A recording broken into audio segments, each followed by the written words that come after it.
காங்கிரஸ் பேரியக்கம் தொடர்ந்து இதை வலியுறுத்தி வருகிறது, நீட் தமிழ்நாட்டிற்கு வேண்டாம் என்று. முதலில் என்ன சொன்னார்கள்? காங்கிரஸ் தான் நீட்டு கொண்டு வந்ததுன்னாங்க.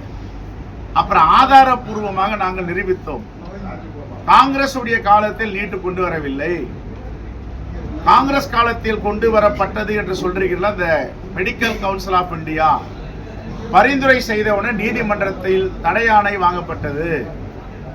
மோடி ஆட்சிக்கு வந்த பிறகு சங்கல்ப் என்ற இயக்கத்தை விட்டு அந்த தடையாணையை விலக்குவதற்கு உச்சநீதிமன்றத்தில் மனு தாக்கல் செய்தார்கள். சங்கல்ப் இயக்கம் யாருடைய இயக்கம், யாரை சார்ந்த இயக்கம் என்பது அனைவருக்கும் தெரியும். RSS சார்ந்த இயக்கம். அதனுடைய ஆரிஜன் எந்த மாநிலத்தில் இருக்கிறது என்பது தெரியும்.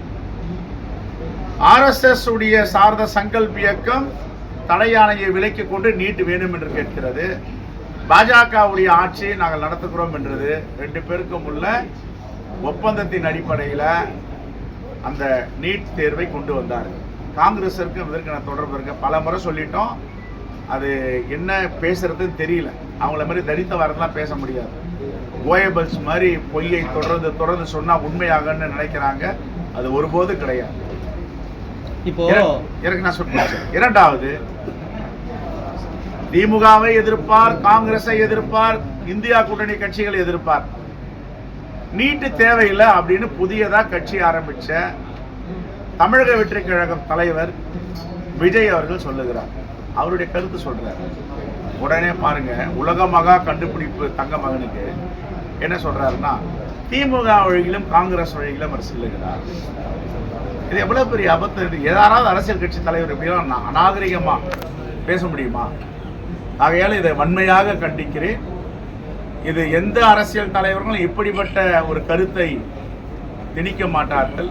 கற்பனையின் அடிப்படையில் அவர் தொடர்ந்து அரசியல் பேசி வருகிறார். நிஜத்துக்கு வரமாட்டார். மாணவர் புரட்சி தான் மிகப்பெரிய தேசத்தின் தலையெழுத்தை எல்லாம் மாற்றி இருக்கு, மாநிலங்களை மாற்றி இருக்கு. அதுக்கு பல முன்னுதாரணங்கள் இருக்கின்றன. மாணவர்களுக்கு எதிரான கட்சி பாஜக, இளைஞர்களுக்கு எதிரான கட்சி பாஜக, முதியவர்களுக்கு எதிரான கட்சி பாஜக, பட்டியலின மக்கள் மலைவாழின மக்களுக்கு எதிரான கட்சி பாஜக, சிறுபான்மை மக்களுக்கு எதிரான கட்சி பாஜக, இந்துக்களுக்கு எதிரான கட்சி பாஜக. அப்ப யாருக்கு தான் இந்த கட்சி? இந்த கட்சி யாருக்கான கட்சி? இது ஜனநாயகத்தின் மீது நம்பிக்கை இல்லாத கட்சி RSS பாஜக. ஆகவே மக்கள் பார்த்து கொண்டிருக்கிறார்கள். 720 மதிப்பெண் பெற்றால் தேர்ச்சி பெறலாம். ஒருத்தன் 719 பெறான். இந்த புரட்சி எங்கிருந்து வெடிச்சது? NTA, நேஷனல் டெஸ்டிங் ஏஜென்சி தேர்வு நடத்தும் பொழுது 719 எப்படி போட்ட மாணவர்கள் மாணவிகள் கேட்டது தான் முதல் மகாராஷ்டிரால போராட்டம் வெடிச்சது. 4 மார்க் ஒரு கொஸ்டினுக்கு இரட்டைப்படையில் தான் வரணும். இது எப்படி ஒற்றைப்படையில் வந்து கேட்ட உடனே அழகா சமாளிச்சு என்ன சொன்னாங்கன்னா, நாங்க கிரேஸ் மார்க் போட்டோம். கருணை அடி, உனக்கு எங்க அதிகாரம் இருக்கு? உச்ச நீதிமன்றம் தான் கேட்டுச்சு. உனக்கு என்ன அதிகாரம் இருக்கு? எந்த சட்டத்துல கிரேஸ் மார்க் போடலான்னு இருக்கு? ஏதாவது இருந்தா காட்டு நீ அப்படின்னாங்க. உடனே அந்த சேர்மன் மேல பழிய போட்டு NTA தலைவர் மேல தூக்கி கடாசிட்டாங்க. டிரான்ஸ்ஃபர் பண்ணிட்டோம், அவர் வேற துறைக்கு மாத்திட்டாங்க. இதுதான் மோடியோடைய ஆட்சி. உண்மைக்கு புறம்பாக, உண்மைக்கு எதிராக, நேர்மை இல்லாத ஆட்சி இந்தியாவில் கூட்டணி ஆட்சியாக தொடர்ந்து கொண்டிருக்கிறது. நாட்கள் எண்ணப்படுகின்றன. சந்திரபாபு நாயுடு வேற காலையில போய் உட்காண்டார் பட்டியலோட.